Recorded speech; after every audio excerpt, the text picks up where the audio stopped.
नमस्कार, India reveals में आपका स्वागत करता हूं। मैं हूं अभिजीत। चलिए नजर डालते हैं झारखंड राज्य से जुड़ी मुख्य खबरों की ओर। राज्य के ऐसे मुख्य खबरें जिसे जानना आपको बेहद जरूरी है। करीबी ही निकला मासूम सौर्य का हत्यारा, फिरौती की नीयत से किया था अपहरण, शोर मचाने पर मार डाला। झारखंड में 8 वर्षीय बच्चे की अपहरण के बाद हत्या मामले में बड़ा खुलासा हुआ है। पुलिस ने हत्याकांड का उद्भेदन करते हुए बताया कि रांची के एदलहातू में रहने वाला सौर्य की हत्या उसके ही करीबी ने की थी। दरअसल घटना की छानबीन के दौरान पुलिस के हाथ में जो सीसीटीवी फुटेज लगा था उसमें दिखा था कि सफेद रंग का कार में बैठा एक व्यक्ति दुकान से लौट रहे सौर्य को बुलाता है, उससे बातचीत करता है और फिर कार में बिठाकर चला जाता है।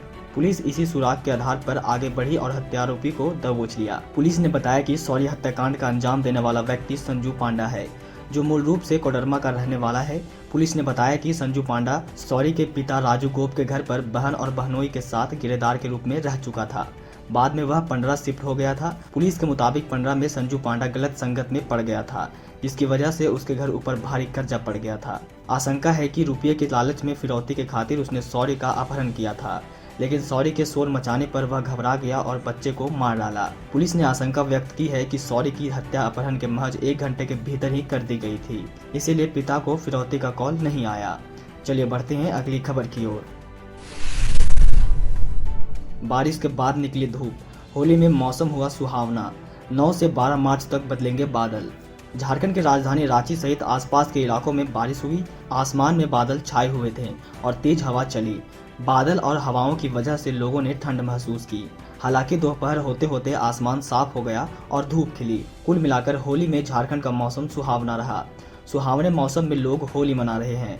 मौसम विभाग के अनुसार अगले कुछ देर में राजधानी समेत लोहरदगा, लातेहार, गुमला, कोडरमा, चतरा, रामगढ़ के कुछ हिस्सों में गरज के साथ बारिश हो सकती है।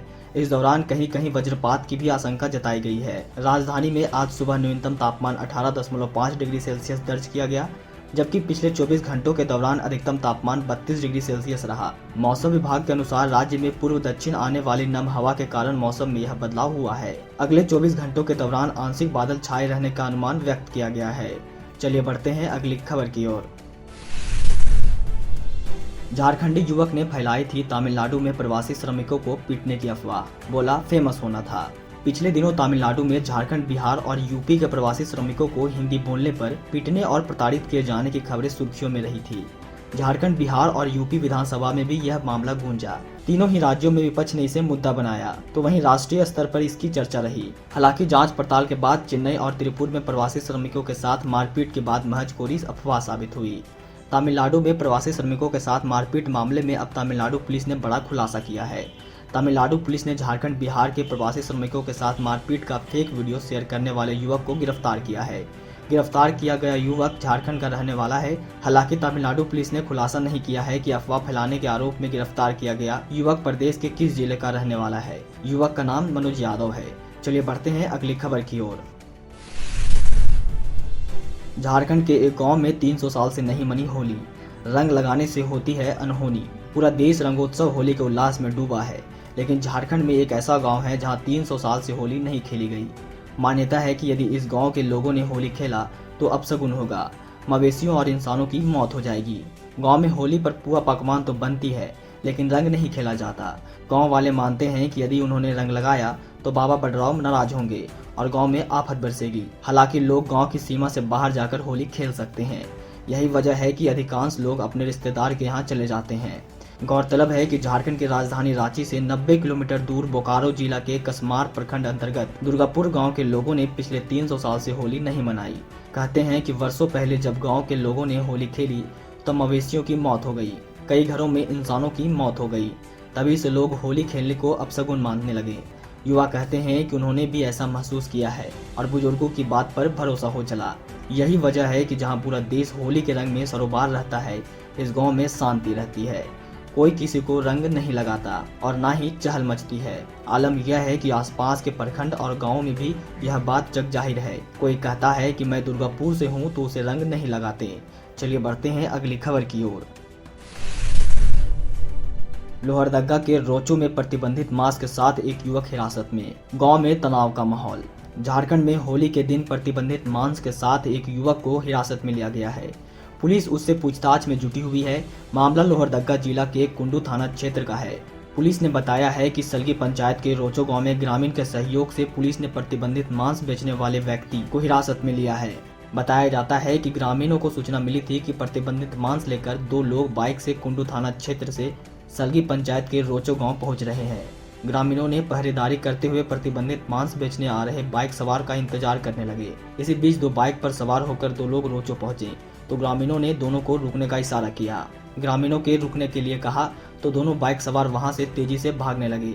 भागने के दौरान वे एक घर में घुस गए और वहां मौजूद लोगों को प्रतिबंधित मांस दे रहे थे।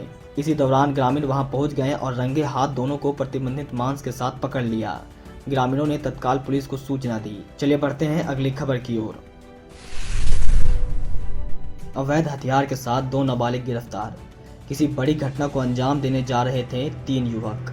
पुलिस को देखते ही एक युवक हुआ फरार। त्योहार के मद्देनजर राजधानी रांची में पुलिस ने सुरक्षा के पुख्ता इंतजाम किए हैं। पुलिस को बड़ी सफलता मिली है। बेड़ो प्रखंड के नरकोपी थाना क्षेत्र में हथियार के साथ 2 नाबालिग युवकों को गिरफ्तार किया गया, जबकि एक युवक भागने में सफल रहा। रांची जिला ग्रामीण पुलिस अधीक्षक नौशाद आलम ने बताया कि हमें गुप्त सूचना मिली थी कि करकरी मोड़ में शाम 7 बजे होंडा डियो स्कूटी पर सवार होकर 3 युवक किसी घटना को अंजाम देने के लिए जा रहे हैं। सूचना के तुरंत बाद पुलिस ने तुरंत एक विशेष टीम का गठन किया और गठित टीम ने सूचना के आधार पर कार्रवाई करते हुए नरकोपी थाना अंतर्गत ग्राम करकरी मोड़ के पास पहुंचे। पुलिस को देखते ही स्कूटी पर सवार 3 लड़के भागने लगे।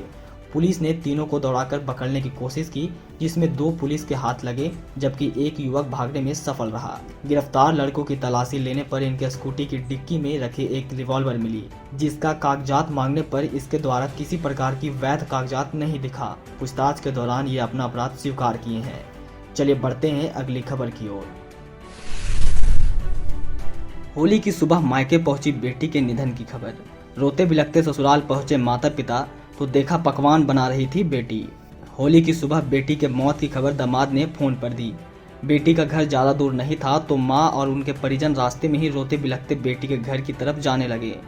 गांव में बात फैली गई कि बेटी का निधन हो गया है। बेटी के घर के दरवाजे के बाहर परिजन दहाड़े मारकर रोने लगे। फिर थोड़ी देर के बाद हंसती खिलखिलाती बेटी घर से बाहर निकली तो सभी हैरान रह गए। घटना खलारी के डकरा भूतनगर बस्ती की है। अंधविश्वास की वजह से यह सब हुआ। अपशकुन टालने के लिए पत्नी की मौत की झूठी सूचना मायके में दी गई। सबिया होली की सुबह अपने घर में सफाई कर रही थी। जब वह दरवाजे पर पहुंची तो कौवा सिर पर चोंच मारकर भाग गया। पति ताकेश्वर ने यह देखा। उसे समझ नहीं आया था कि ऐसा किस लिए हुआ। यह क्या कोई संकेत है? इस घटना का जिक्र उसने आसपास पड़ोस में किया। लोगों ने बताया कि कौवा सिर पर चोंच मारे तो अपशगुन होता है। ऐसे में जिसके सिर पर चोंच मारी गई है उसकी मौत की सूचना उसके घर वालों को देनी होती है, तो यहाँ आकर रोएंगे तो अनहोनी टल जाएगी। ऐसे व्यक्ति के नाम पर कोई आंसू बहा दे तो बला टल जाती है। इस अंधविश्वास को लेकर दामाद ने फोन पर पत्नी की मौत की सूचना दे डाली। फिर क्या था, परिजन रोते बिलखते घर पहुंचे तो देखा पत्नी के मौत की सूचना देने वाला पकवान खा रहा था। ससुराल के सारे लोग रोना सुनकर आसपास की भीड़ इकट्ठा हो गई। बच्चे होली खेल रहे थे। थोड़ी देर बाद बेटी बाहर निकली। फिर पति ने पूरा माजरा बताया। जिस रास्ते से परिजन रोते बिलखते गए थे उसी रास्ते से वह हंसते हुए लौटे।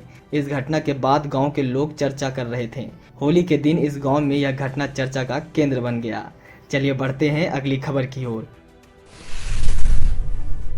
होली को लेकर रांची शहर के सरकारी अस्पताल तैयार। आपात स्थिति से निपटने के लिए सदर अस्पताल में 10 बेड रिजर्व। रिम्स भी पूरी तरह से तैयार। होली के दौरान होने वाले किसी भी तरह की अप्रिय घटना और उससे घायल होने वाले लोगों के लिए राज्य का सबसे बड़ा अस्पताल रिम्स पूरी तरह तैयार है। इसके साथ ही सदर अस्पताल भी एक्टिव है। दोनों ही अस्पतालों में किसी भी तरह की अप्रिय घटना से निपटने के लिए पूरी तैयारी की गई है। अक्सर ऐसा देखा गया है कि होली के दिन और उसके बाद तक सड़क दुर्घटना, अत्यधिक शराब के सेवन सहित कई दूसरे कारणों से लोग अस्पताल पहुंचते हैं। कई बार व्यवस्था सामान्य होने की स्थिति में समुचित इलाज नहीं हो पाती। इसीलिए इस बार दोनों ही अस्पतालों में पूरी व्यवस्था की गई है। रिम्स के जनसंपर्क अधिकारी डॉक्टर राजीव रंजन के मुताबिक रिम्स अस्पताल पूरी तरह से तैयार है। हम हर हाल में लोगों की मदद के लिए तैयार हैं। किसी भी तरह की असामान्य स्थिति से निपटारे के लिए ट्रामा व क्रिटिकल केयर के डॉक्टर्स को विशेष रूप से ड्यूटी में अलर्ट रहने को कहा गया है। चलिए बढ़ते हैं अगली खबर की ओर।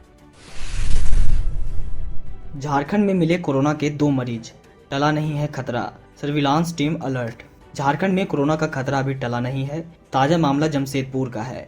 यहाँ 2 कोरोना संक्रमित मरीज मिले हैं। संक्रमित मरीजों में से एक महिला है जबकि दूसरा पुरुष मरीज 83 वर्ष का है और टेल्को का रहने वाला है।